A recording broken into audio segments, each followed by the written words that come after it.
Today's guest is someone who has devoted her life to understanding one of the most powerful forces shaping human behavior, shame.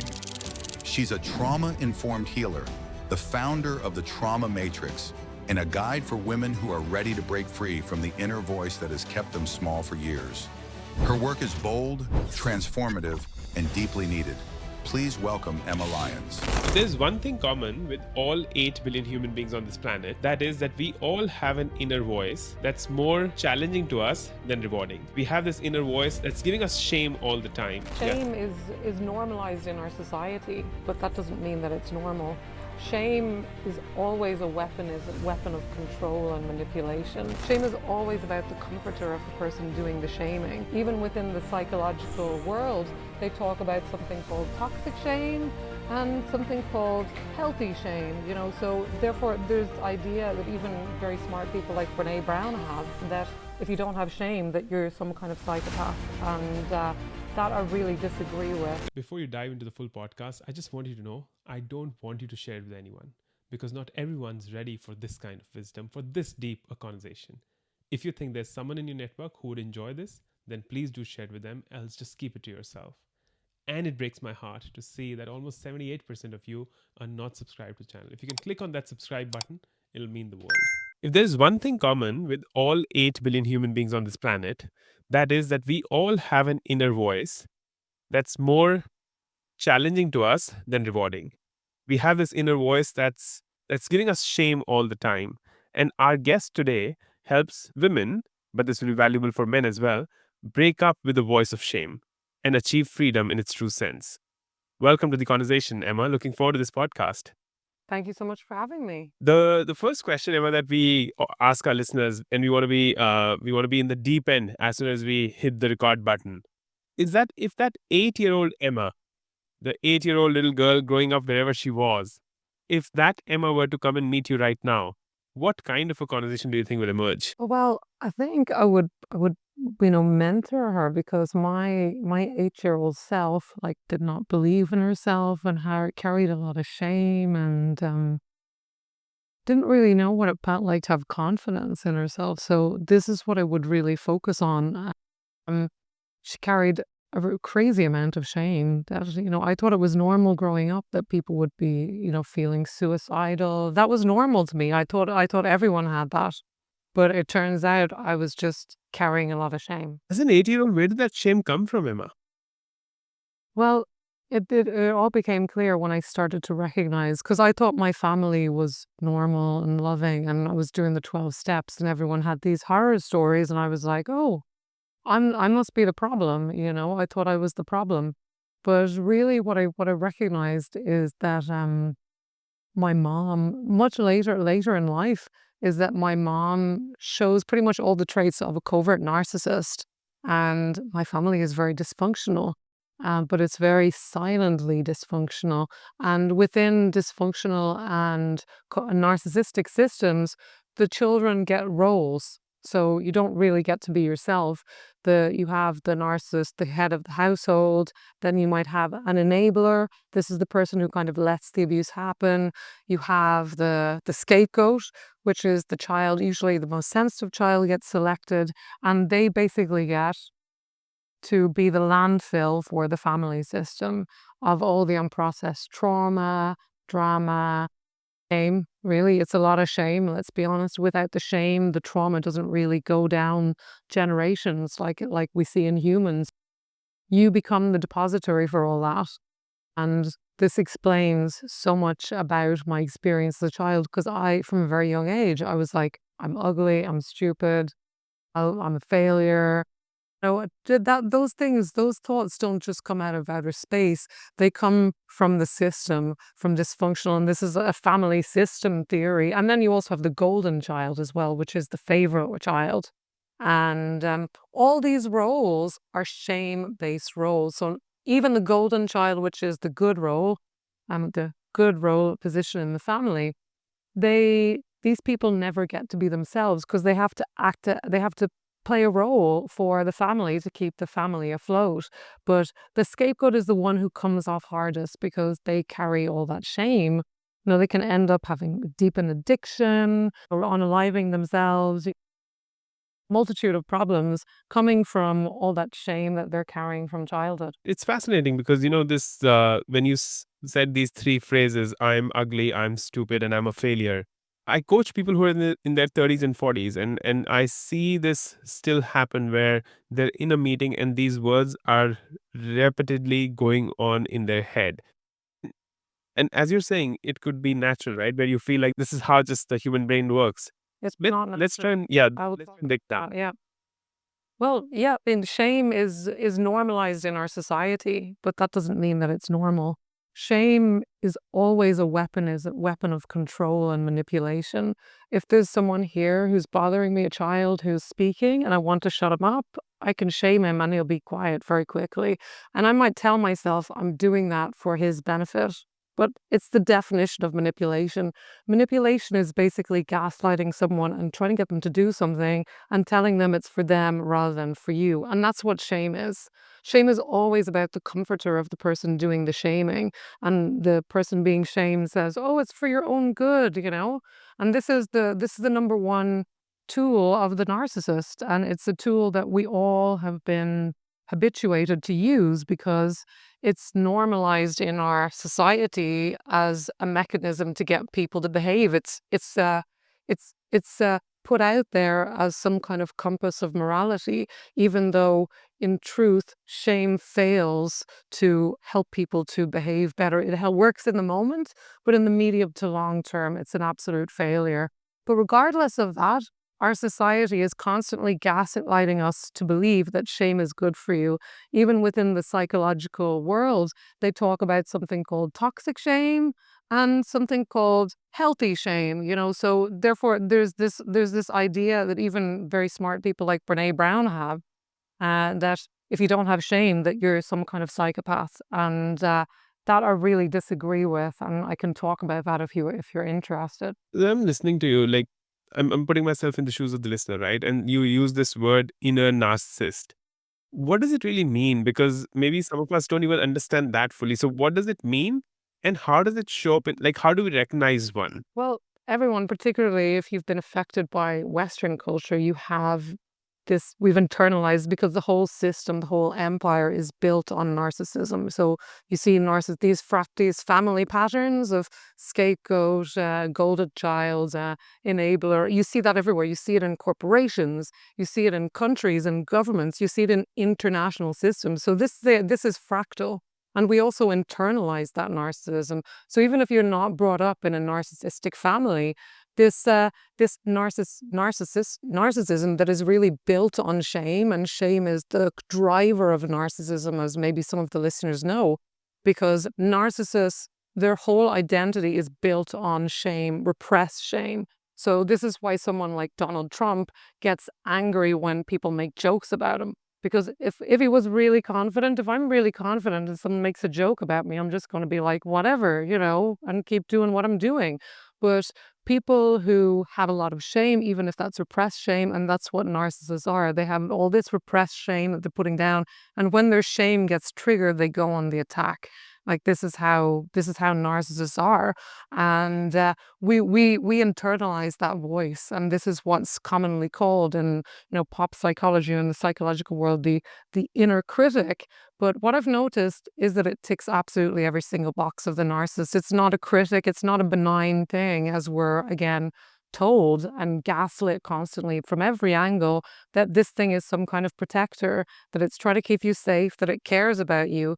That's absolute BS. The narcissist, a narcissistic mother will tell you, you can never do that podcast. Who are you to be a dancer? You'll never make it. And then they'll tell you, I'm doing that for your own good. I'm doing it to keep you safe. But again, it's not about you. They don't care about you. They care about their own comfort. And this inner voice, it does exactly the same thing. It's not a guardian. It's not a protector. It's a narcissist. And let me talk about why that is. It's grandiose, it's self-important, it has all these fantasies of unlimited success and power. It feels like it's special. You keep having to kind of worship it and do what it says. You keep performing for it and arguing with it. You're giving it narcissistic supply, right? It's entitled, there's no doubt about that. It lacks empathy, it's envious of others and envious of you. The only thing that it doesn't have is it does not exploit people outside, but what it does exploit is it exploits you. It tells you, don't get up on that stage. Who are you to be successful? You'll never. It shames constantly, just like the narcissist. And then the whole world is telling you to take this thing to therapy, to try to send it love, when really it's just a parasite, just like the narcissist on the outside. Imagine if you have a parasite in your digestive tract. You have two options. You could send it love, or you could take the medicine to get the thing out, which is what you need to do with this narcissist. But the fact is that shame has been so normalized. We're taught that it's necessary, that you need shame, that it's good for you. Even people I don't know if you're familiar with John Bradshaw, wrote a great book called The Shame That Binds You. He talks about he talks about how terrible shame is and how it's the root of addictions and all kinds of things. And I was even on a bulimia podcast. Shame is driver of so many mental illnesses, and it's it shows up in everything, up to genocide. Shame is an essential part of the substrate there. But shame is always toxic. And that's not what we're told. We're told, even through the English language, it's especially enforced, you have no shame. You need to have shame in order to be a good person. You have no shame. You're shameless. You're shameful. The whole language is set up to enforce this shame concept as something that you need, something that's good for you, and it's complete BS. It's complete lie, and it's keeping everyone stuck in this shame cycle. And the other thing about shame is that without shame, trauma doesn't get passed on. Shame, again, is that substrate for trauma to get passed on. Like if I experience a trauma and I'm still thinking about it 20 years later, that's because I'm carrying the shame. So the shame is kind of the glue that keeps the trauma going and passing down from generation to generation. So without the shame, we break free of trauma. And this is why it's absolutely useless. It plays no positive function. If you think about other so-called negative emotions, even guilt, you've done something bad. Shame says you are bad, you are defective. Anger, it's like somebody's crossed my boundaries. I need to tell them to stop. That's important. I get scared. Maybe there's a car coming. I need to get out of the way. Shame has no positive function whatsoever. Shame is self-attack and self-annihilation. And we're taught by society that it's good for you. And this is what I have such a problem with. I'm thinking through like what you're sharing. So this whole idea of that you're shameless, this being shameful, and this idea of that you need shame, the shame cycle. I love what you said about trauma needs the shame cycle to be passed from generation to generation. Yeah. What I'm thinking is that many a times this shame is almost like involuntary, or is so deeply woven in the society that we say something to the other person, not even intending to shame them, but we end up doing that.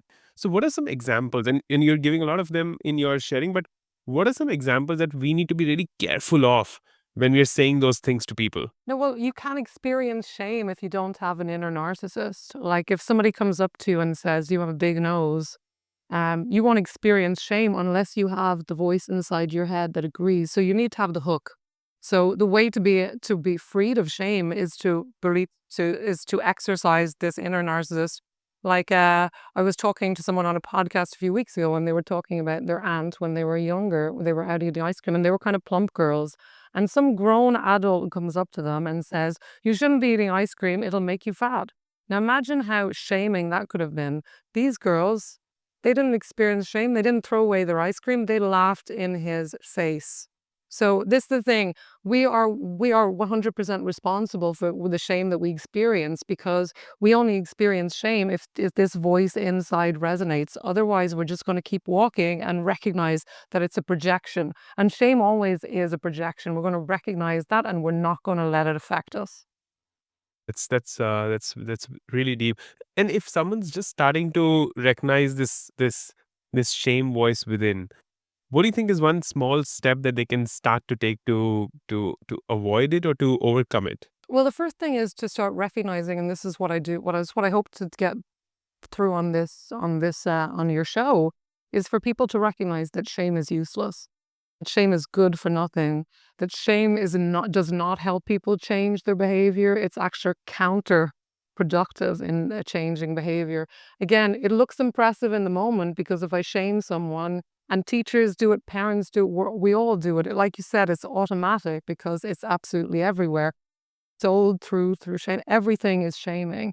So and women are collectively shamed, and then certain brown and black people are shamed collectively as well. So this shame is a tool of empire, and the one thing that you can do to start recognizing that is start just going around and look how often you see shame out there. Even in India, like the caste system, it's the whole thing is built on shame. But we have systems like that in the West. It's everywhere. It's just like different shades of shame. So the first thing you've got to recognize is that shame is absolutely good for nothing, and that it's a weapon. It's a weapon of society. It's always a manipulation. And once you really clock that, you can start to retrain your nervous system. And I can talk about that to stop taking it in and to reject those projections of shame when they happen. So step one is shame is useless, that understanding. And that I think that understanding comes from listening to this kind of a conversation. This can come from reading. Yeah. How does one differentiate? Because it's a big leap we're asking them to take, Emma, that we've grown up with this idea that shame is going to support us in some way. So how do you move them to shame is useless? Well, you can look at it. I mean, most people have been shaming themselves since they were very young, and see how far it's got you, you know? Also, if you look at our prison system, it's built on shame. People go out and commit the same crimes again. There have been many studies done to show that shaming people and telling them telling them that they're bad does not work to change their behavior. On the contrary, that when we feel shame, the part of our brain that's connected to empathy shuts down. So this is why having psychopaths, the problem is they don't have shame. Their problem is that they have no empathy. And guess what? When you experience shame, it actually shuts down those parts of the brain that are connected to empathy. So this whole idea that shame is good for you, it's totally illogical. We need more empathy. We need more compassion. And when we experience shame, we shut down, we make a shell of ourselves. We avoid contact with others. We take things personal. And you see people in cults and things, when you criticize them or have any constructive criticism, they take it personally because they experience shame. They experience that as a personal attack. And if you look at kind of cults and things, or many kind of isms and groups, people, again, if you criticize anything about them, they actually feel offended. That's shame. They feel shamed. So they try to attack you. And this is what we do with shame, because shame is not a digestible emotion. It's not an emotion that you can process in the same way that you can process anger and get to grief. Shame isn't like that. Shame is you feel shame and then you keep feeling it. There's another layer of shame. It's the bottomless pit of shame. And then eventually you get to rock bottom and you don't want to be here, which is where shame tells you. Shame is self-erasure. Shame tells you you're useless. You'd be better off if you weren't here. And that's the reason why people end up unaliving themselves. Their shame is essential to that process. No matter how terrible things get in your life, shame must be there for you to actually feel so hopeless.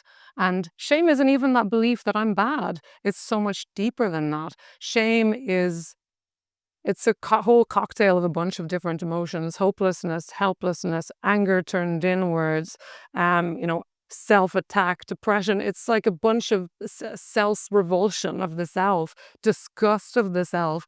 It's all of those emotional things. And then the belief that I'm bad or faulty or that I'm stupid or ugly or whatever it is, that comes downstream from the feeling. So shame is better described as that feeling, that sensation. And it's something that hijacks your body like no other emotion. The only thing that you could possibly compare it to is fear. And but I mean, shame is much more visceral and deeper. It hijacks your body. It takes you over. It makes you go red. Your body actually contracts. You physically look different. You want to hide yourself, because what it does, it puts you into survival mode. So explain to me again how being in survival mode is helpful. It's not. It puts you on the attack. It puts you go into your little shell. You do not change because you feel attacked and you feel like, I'm just going to hide in my little shell or attack that person. And no, shame is not something that you can process. Shame, you either internalize it and attack yourself and, commit suicide, self-destruct, or, drink yourself to death, or you find another victim, which is what lots of collectives do. Do you see that with individuals who are the golden child, for example? They go on, or scapegoats. The scapegoats go on to find another scapegoat to project all their shame on. And then what they do unconsciously a lot of the time is they try to kill that person or hurt that person as a way to offset the shame that they're feeling. And you can see that play out in bigger settings. If you look at certain countries now that used to be scapegoats, certain collectives now, committing genocide and things like that. They have found a new group of people because they were carrying all this shame, and it would happen with the Germans as well. The Germans were shamed at the end of World War II. They were carrying all this shame. So we need to find another recipient for the shame so that we don't feel like it's our fault and we don't have to carry it. So that we project it on someone else. And that happens on an individual level and on a collective level, exactly the same. That's why shame is so fractal and insidious. And shame is never guilt. That's useful. Guilt says I've done something wrong, but shame says I am bad. That's self-annihilation. How can that ever be good? And yet this is what we're told, that shame is good for you, and it's a complete. And this is telling you that hurting yourself and beating up on yourself is somehow good for you. And I mean, a lot of this comes from the Catholic Church, particularly, which has this really deep. And other parts of the world pre-Christian, they didn't have this individualized, I call, type of shame. This in the West, we have this individualized kind of shame. This shame that's kind of unique. It was kind of spread through Christianity, and that's the belief that there's something wrong with me as an individual. Was really spread through Christianity, this idea that you're a sinner and you have to forgive. I mean, just imagine that. That's a huge double bind that you can never ever get out of. But if we look at pre-Christian societies, it was a different type of shame, and also in the Far East, and probably in India as well. Although you have some level of identity shame as well. It's kind of more collectivist type of shame. It's more like the group kind of shame. That if you do something that's considered brings shame on the rest of the tribe, then you're shamed for that. That was the one that was prevalent really in places like Ireland and places like Japan and China, still primarily that kind of collective type of shame. But when the Christianity kind of spread this idea, which in my opinion is even more insidious because it's not something that you do, it's something that you are. You are a sinner. So this idea of attacking the self for no reason, or for the reason that you're just born a sinner. It's been popularized, and it's the substrate of many cultures, particularly in the West, and any culture that's kind of been affected by Christianity will have that. And by the way, this isn't what Jesus taught. Jesus did not shame people. This came later. Why? Because shame is very useful when you want to keep people in line, keep people small, keep them in their little box, and keep them from getting too big or asking for too much. And that's what shame is good for. That's the only thing shame is good for. Keeping people small, keeping people down, and it's good for the people doing the manipulation, not the people being manipulated. So I hope that clarifies that shame is toxic 100% of the time. So I'm with you now. I'm with you. I've been listening to you, and I understand that shame is toxic. I want to let go of shame. Here's where I am. I'm someone who's 34 years old, a woman who's in a marriage for the last few years, but not respected, not feeling that I'm fully there with my partner. I'm doing some work where I feel challenged every day with my managers. And you've worked with me, and you've found that shame is what's stopping me. Shame is what's making me play small. Where do I begin, Emma? It's always shame. Imposter syndrome, self-sabotage, procrastination. All these things are just, especially imposter syndrome. People much prefer to say imposter syndrome than to say they're carrying shame. But that's what imposter syndrome is. Shame is the root. And so many people, they're trying to deal with symptoms without dealing with the root of the problem. And the other thing that I want to say here is that most people who talk about shame and helping people with shame, they teach them, and this includes people like Brene Brown. They teach them how to cope with their shame rather than to kick it out. Get out of everyone is talking from inside the shame cage, where shame is normal, where shame is natural, shame is part of what it is to be human, rather than recognizing shame for what it is. It's a construct. It's a construct of control, and that's all it is. So first you've got to recognize that. I do have an acronym. It's called BREAK. And the first one is B, break the trance.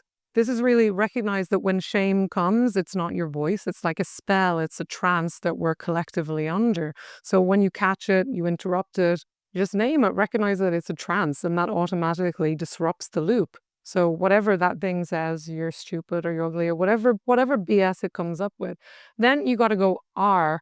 And this is contrary to what many therapists tell you or what you're taught to do. This is refuse to engage, right? So you do not engage with the narcissist. If there's a narcissist out there, you have someone that you've met who's a narcissist, the wrong thing to do is to try to fight with them. You don't defend, you don't engage, you don't explain, you don't personalize. Just drop the rope and say, not today. You don't owe this any not today, bitch, not today, Satan. You don't owe this thing any courtesy. And this is my other problem with like the therapy world that has taken this thing and this voice in your head and said that it's part of you. Oh, you have to be polite to it. It's a wounded child. So is the narcissist. The narcissist has been wounded as well. You could send all the love you want to that narcissist is not changing. You just need to get it out of your life. And it's the same with the narcissist that we internalize as a so-called inner critic. Stop being polite to it. Stop trying to take it to therapy. It does not work. Dr. Ramani talks about deep, and that works for the narcissist you've internalized as well. And like I say, when you exercise this shame voice from yourself, the more you do that, the more you exercise this thing, the more unshameable you become. The more nobody can manipulate you. People need you to be shameable in order to manipulate you, right? Otherwise they can't. You're going to see their game. You're going to be able to, thank you very much, like the Buddha did. Thank you, but no thank you. Take it back. You have to take it. You have to have the agreement in order to get it. So don't drop the rope and just not today. Then you go on to E, which is expose the lie. Really call out the shame-based programming, recognize that it's control, that it's not your story. So whatever it's saying, you've got like, oh, you've got fat thighs or whatever. Compared to what? This is all relative. It's a lie. It's controlling you. That voice is trying to control you. So just expose that it's always a lie. And then you got to anchor your truth in your body. That's A. Come back to your body because, like I said, shame takes it out of your body like nothing else. Nothing compares, not even fear.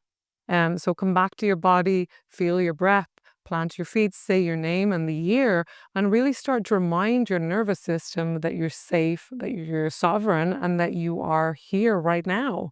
And then K is kick it out. And that means physically, just like animals, the animals don't have shame.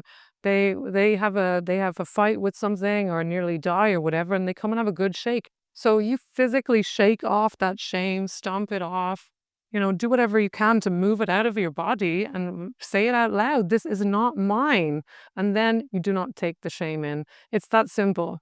It's that simple, but people have been practicing shame for 40, 50, 60 years, and their ancestors have been practicing shame for thousands of years. So this is really, it's really, people have taken it in a very, very deep way. And, it's simple, but it's not always easy because shame is our favorite drug. We are shooting up on shame as a society everywhere. We're addicted to shame, and that's all we've got to control people in order to feel safe. We shame people. And that's always a projecting of the shame that I feel. Like if I see a lot of women shame other women, because when we shame someone, we got to feel, oh, I'm so powerful. It's a narcissistic tool. When you shame someone, you're like, oh my God, I'm so powerful. Look at me. So it gives you some relief from your shame, but it's a power trip, and it's really sick and twisted. We're all doing it because we've been told that it's good for you, that you have to shame yourself in order to get better. You have to shame others to keep them in line.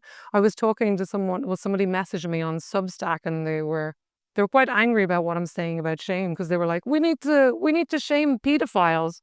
And I was like, well, I don't think Epstein got the memo there. They've been shaming pedophiles for generations, and that hasn't stopped them as far as I know. So shame does not work.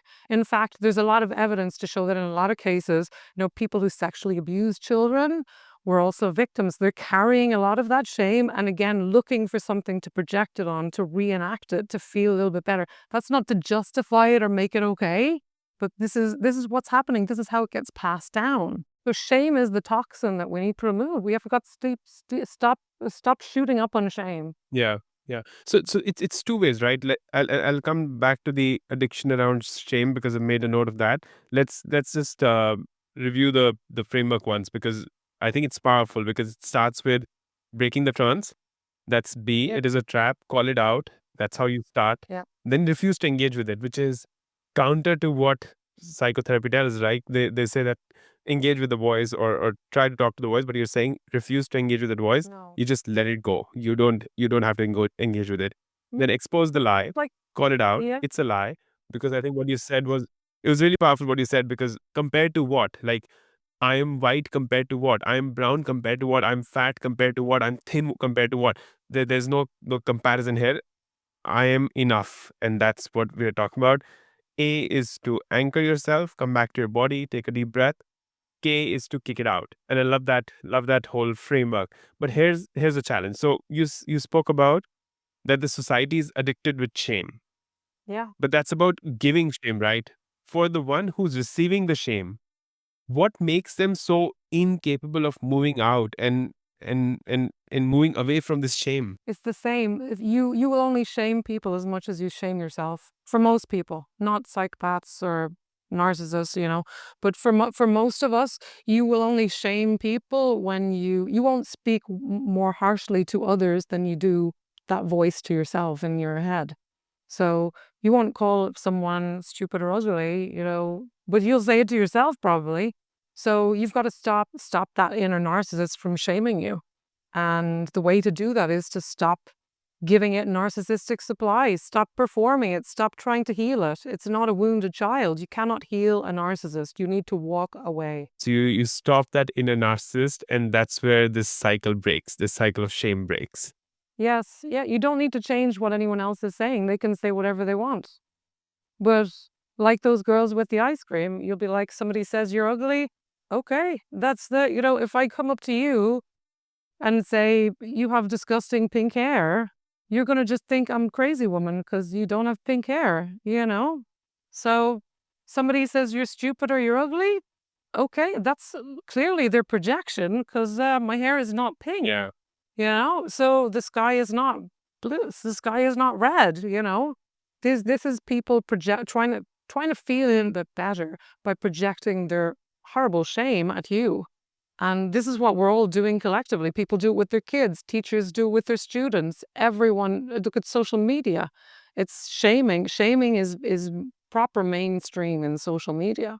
Yeah. What does one gain? And I'm calling it out from the perspective of, say, someone's gone through these 5 steps. They've been able to kick out shame. What does that freedom look like? Well, when you have shame in your system, you cannot be authentic. So shame is the opposite of authenticity. So you cannot be authentic if you're carrying shame, because shame says you're not good enough. And this, like, nobody wants to use the word. Like, shame is a dirty word nobody wants to talk about. They'll talk about worthiness, they'll talk about guilt, they'll talk about anger, but shame is like a 4-letter word. People are ashamed. There's so much shame around shame and talking about shame. And of course, shame thrives in the darkness. So nobody wants to talk about shame, and it thrives, it expands, it grows, and it's pushed from every single angle. So yeah, you've got to recognize it for what it is. It's always a tool of domination. You've got to stop doing it to yourself. Kick out that inner narcissist, and you become unshameable. And that's the only way to freedom. It's like we're living inside this shame cage, and everyone is telling us, including, people who teach you how to be more comfortable with shame and how to accept your shame. And that's pretty much most therapists. I spoke to someone, and his therapist said, it's good that you experience shame because you've done so many bad things to yourself and other people in your life. So this is mainstream. Shame is good for you. This is what people are saying. Shame is good for you. Shame is a moral compass. Shame makes you be a good boy. And then, people think if I've done bad things and I feel shame, that means that I'm still a good person. I mean, it's so twisted. So shame is kind of like your get out of jail free card. I kill this guy, but I feel shame about it. Therefore, I'm still a good person. Hello. Oh, you need to change your behavior, and shame does not help change behavior. It's counter. It works in the opposite direction. It keeps people stuck where they are. We need humility. We need self-awareness, and shame shuts down all those things. Shame is just bad all around. It's the poison. It's the one poison of all our societies. Without shame, we would all be so much better off, and we wouldn't have things like genocide because I believe shame is an essential substrate for genocide. You need to have all of this shame and people looking for someone else to project it on. And, it's just playing out everywhere. You can even look at the story of the Garden of Eden as the allegory of shame. It's very straightforward. Shame is the fall. And if I spoke to someone who said shame is like Satan. Yes, shame is Satan. Shame is separation. So if we want to be free, if we want to find out who you are, you need to release that shame. You need to let go of that shame, and that's a conscious choice, because it doesn't happen unless you make that conscious choice. Yeah. It sounds, I don't know, part of me feels like it sounds really simple, that shame is toxic and so you got to let it go. And then part of me also is saying that, but shame is so complex and so interwoven in how we are in our DNA that it's going to be really hard for people to go through that. But I can promise that I think what you and I have just spoken about, Emma, if people are able to shift this, I think they will see changes in their whole existence. And I was reading some of your work, and I read somewhere that you said visibility isn't a mindset issue, it's a trauma response. Can you unpack that for us? Yeah, so when people are afraid of being visible and being seen, that's shame again. So visibility blocks, it's shame. Because shame says you need to hide, you can't be seen for who you are. So many things, depression, suicidal ideation. Shame is the main driver, imposter syndrome. These are just examples, but they're all driven by shame. If shame wasn't there, you would be no imposter syndrome. You would not, because shame says you're not good enough, you'll never be good enough, you're not worthy, you're stupid, you're ugly, blah, blah, blah, blah, blah. And it's that feeling that takes over your nervous system. And you're right, it is almost interwoven in our DNA. It's not in our DNA, but it's been with us for generations and eons. Yeah. And we continue to be gaslit with this idea that you need shame in order to be a good boy or a good girl or a good human. Even people like Brene Brown are saying that if you don't experience shame, that makes you a psychopath. Of course, this tells you how deep the matrix goes. We're told everywhere that shame is good for you. People are fighting to keep shame. Like that woman who thought that shame was good for pedophiles. I mean, people will fight you for that. People will fight you to say that shame is good. And it's just like fighting for your limitation. Yeah. People will fight to keep their shame. But I work with people who are ready to let shame go, and that's not everyone. Some people they're so habituated with it, they're not ready to open the door and get out of the cage. They'd prefer to keep, decorating it and making the cage look a bit nicer. And that's okay. Yeah. But that's very, very limited when you get the big picture. Mm-hmm. Correct. Yeah. And I think for everyone who's right now in that skeptical seat, they got to shift this for maybe a week of their life and see the actual impact that can have for them. And this break model, I think it's a really simple and effective way to put shame out of one's life and put it out forever. As we were speaking about this idea, and thank you for all the sharing. I really appreciate it, Emma. The final question that I want to kind of close with and ask you is that if we now go into the future, a few decades from now, to you being 80 years old, 80, and if that 80-year-old Emma were to come to you right now and give you one piece of advice, what would that Emma say to you? I mean, it's your time. There's nothing to be ashamed of. There's absolutely nothing to be ashamed of. So, reclaim your shameless. That's the name of my program. Now is the time to do that. It's the only time you have. And you're the only one who can make that decision. So it's a journey, but this is how you find out who you really are. When you're carrying shame, you don't know who you are, and that's why most people don't have a clue who they are, because shame has been so fused with their identity. And keep going. The world really needs to hear this message, and nobody else is saying it apart from me that I know of. Yeah.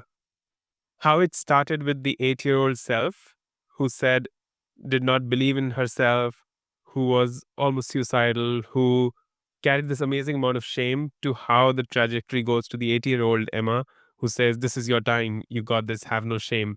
And what I'm going to kind of reiterate to the listeners is that shame is just toxic. Shame has been normalized enough and forever in our society, but it's time to let it go.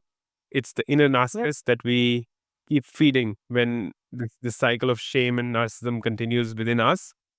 And what I loved what you said about was that the shame cycle is what transfers the trauma from one generation to the other. And it's a bottomless pit of shame that we go through. So we gotta let it go. And break is such a good model, such an easy model to put into practice and let go of this shame. In a society that's addicted with shame, in a society that's feeling that shame is a form of motivation, the change needs to start, and the change starts with all of us. To whoever who's been listening to us for the last 44 odd minutes and has contributed to this conversation, I think what's important is for you to go back and talk to your partners, talk to your friends, talk to your children, talk to your manager, and put a stop to shame right now. And the way to do that is to stop shaming yourself first, because you can't lecture anyone about stopping shame if the voice inside your head is, "Oh, don't lecture other people, become unshameable yourself and model that for other people." The people don't have models for that. So don't bother with the lessons, just heal yourself, free yourself of shame, and be that light for other people. That's all you have to do. Yeah. Become unshameable. Become unshameable. Yeah. That's so beautiful. In this podcast, share it with someone who you think might value this conversation and who might be ready to let go of this shame. And if you're on YouTube, subscribe. Put a comment in the comment box so that we can know that you're here. We'd love to hear from you. Emma, thank you for your time today. Truly appreciate the conversation. And this is Emma and Utkarsh signing off. If anyone wants to get in touch with Emma, we have put all the links that you can reach out to her in the show notes below. Feel free to reach out to her and connect with her, and you would love the conversation that will emerge.